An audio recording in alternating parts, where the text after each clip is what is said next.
Hello everybody, and today we're in the Shroud Hearth Barrows, and we're going to do a little walkthrough here, a little guide on some tips and tricks on how to do some things. Now I've already accessed this first area, killing a guy who actually had the claw, or the little booklet, the journal, that was needed to show the town that no one was there hurting them, no one was actually there hunting the place. And the end of that quest gives me the sapphire claw there. And that puzzle there, in case you didn't catch it, the answer to that is the moth, the owl, and then the wolf head. But basically there, what happens with it, to get the claw, the sapphire claw, is you have to come in there, you have to more or less find out if it's actually haunted, and of course it's not. I don't know why I said of course, because look at these Draugrs guys who run around trying to kill us, so they're basically ghosts. But anyways, the whole entire quest is basically going there, finding this guy who thinks he has to guard this place by acting like a ghost. And you kill him, get his journal, take it back to the innkeeper who is in the town outside here, and he gives you the claw. I mean, it's simple, straightforward. I mean, it's a pretty good deal. You can sell the claw if you want to for like 500 gold, so it's a pretty good deal. But after doing that, you come back inside there, you know, do the puzzle like I showed you, and you're good to go. Now, from here on out, it's a whole lot of course, killing things, and so it's kind of boring, I guess, in a way. But you know, there's a whole lot of killing. I found out here, this little spot, that there's actually some stuff you can pick up if you go down in the water. I actually tried activating this switch, thinking that maybe something else is gonna pop up, and I almost ended up dying. I was like, "Holy crap!" And I started drowning a little bit. And then I realized I activate it back and I'm good. Just pull the rope chain and I'm good to go. So, I about panicked there a little bit. I actually didn't go on up when I should have there. So if y'all want to try to go on up, I didn't. So I have no idea what's up there. I actually just realized that while looking at this with you all. Now here, I want to slow us down a little bit for you. Because there's so many traps in this game that if you don't realize it, you're going to miss out on a lot of them. And basically, down here, these skeletons, I almost killed, I killed actually half of them before I even realized what's down there. There's a little bit of oil. It looks kind of like an oily substance down there. That's just what that is. It's like a big giant pool of gasoline. You can actually set that on fire with either like a fireball, like I'm using here, or you can use those clay pots that's got flames inside of them. You know, shoot them with a bow or whatever you got, and knock them down, and it'll kill just about anything there. If you're there, you're probably gonna die. But there's all kinds of traps throughout the game that I enjoy. The arrow traps and the swinging like door frame traps. And if you're not really careful, you're gonna get hit by them. Now, of course, as long as you got your health up, like I have, the first probably almost 8-9 levels, I put a perk in the health instead of anything else. As long as you do that, have a lot of health, they're not going to kill you, and this really doesn't do a lot of damage yet. But that's why, though, that I'm running as a I guess warrior battle mage. So I'm swinging a one-handed axe with always dual wielding, or whatever you want to call it, I guess, or the opposite hand, using a type of spell. Here I decided to use the Whirlwind Sprint, which is a shout that you get by going up and seeing the monks. I should have told Lydia, which is my follower here, that not to stay back there and wait on me before I called it through, but she doesn't die. See, there's one swinging frame door traps that always gets me. I never pay any attention to those.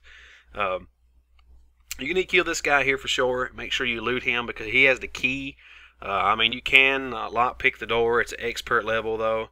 So, I mean, most people are not going to be experts at this early in the game. But I mean, of course, you don't have to be here at this level in the game. I'm level 11 at this exact point, I believe. Level 11 or 12.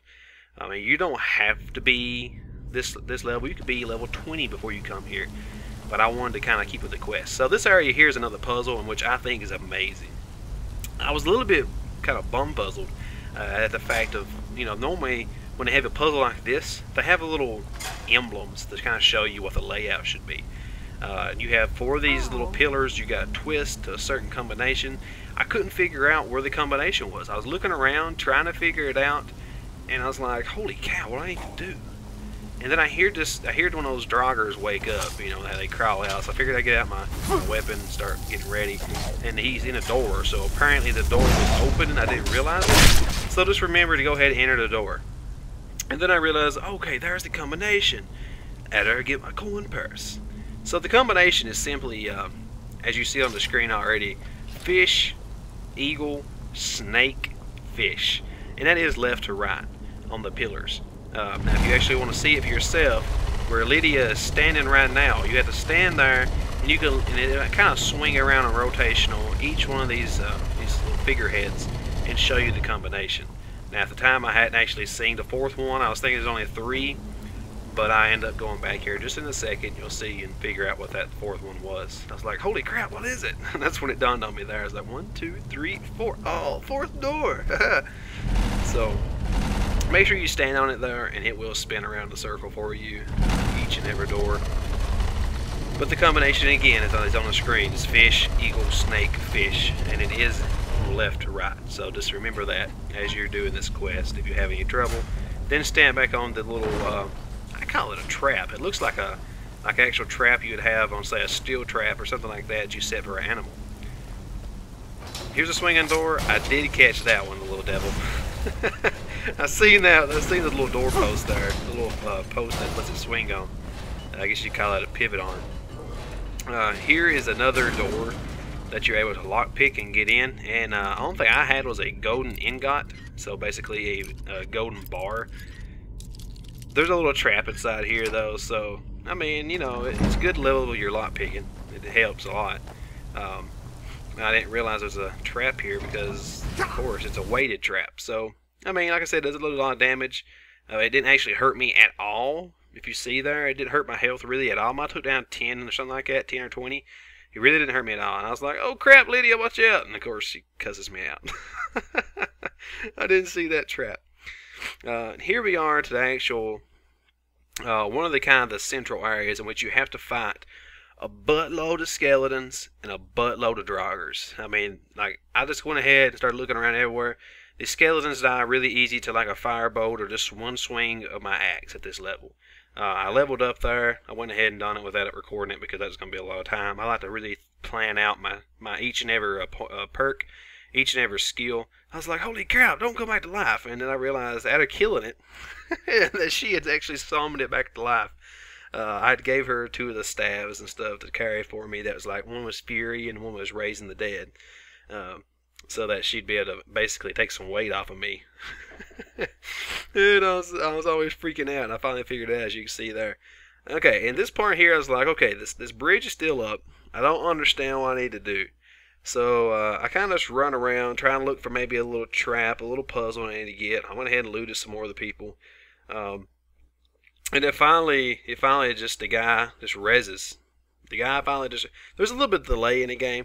I don't know if there's supposed to be, or if it's kind of glitched, but there's a little bit of delay in the game right now. So she goes ahead and she reanimates another corpse. This is a Draugr Overlord. He actually dies fairly easy. He uses his shouts against me, and I put him down.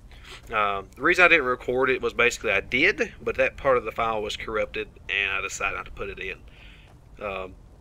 This is actually immediately after you kill that guy, you just go through that bridge there behind where it falls behind him, and you show up here at this chest. You can take some items out of it or whatever, but it's on a pressure plate, so there's going to be arrows hit you. I was unable to get out of the way of them because that put me overweight. I didn't realize that at the time, that I was that close. So I just drop a couple things here, no biggie. I mean, most of the stuff I drop here is just kind of pointless things. Like the iron shield, for instance, I have another shield there that, you know, has like magic resist, and I sure don't need anything like that. Here's our dragon shout wall, the wall of power, I believe what it's called. You simply, of course, like you always do, you walk up to it, you stand there a couple seconds, it finally gets you to you. This one is the Kyne's piece. The voice soothes wild animals, causing them to not fight or flee for like so many seconds, maybe like 60 seconds or so. It's a really nice ability when you're out in the wilderness, and say when those saber cats attack you, and you just don't feel like being put up with them. You just want them to leave you alone. You can do that. So you can use that on them. It's really nice. Here I want to use the whirlwind sprint just to get over there. 'Cause I see a coin purse. He's like, what are you doing? So I get the corn purse and the lesser soul gem. You have to have that perk. I mean that shout, or you can't get in there. And if you want to know, you get that shout by going to the monastery up at the high Rothgar, or whatever you want to call it, and you get that shout. But I hope you enjoyed this, guys. This is kind of just a simple little tips and tricks on how to get through this really quickly. It's really one of probably the easier dungeons to go to get your shouts. It's not complicated. It's not really as long as some of the other ones. But I'm going to try to do one on most of the dungeons there. I'm not for sure if I'll do one on every one of them, but I'm going to try to do one for you all on 90% of the dungeons. It'll be here on my channel, or it'll be possibly on some other networks as well. I'm not going to say where they'll be at for sure, because who knows right now. But I am going to put out a whole bunch more for you all. Like I said, whether it is on my channel or not. So please stay tuned. I might even do a little bit of Let's Plays here, there, and yonder on some of the things. I have also, as well, some more dragon kills, and maybe some tips on how to kill them. Maybe some tips on how to kill giants. I found out a really good way how to kite them, and be able to actually kill them with a breeze, because they're so retarded. They're so retarded. But feel free to subscribe to my channel if you haven't already. Please like this video if it helped you at all. Please favorite it if it helped you as well and you enjoyed it. Leave me comments below if you have any questions. I'll be trying my hardest to answer all of them. And until next time, take care of yourselves, and y'all come on back now, you hear?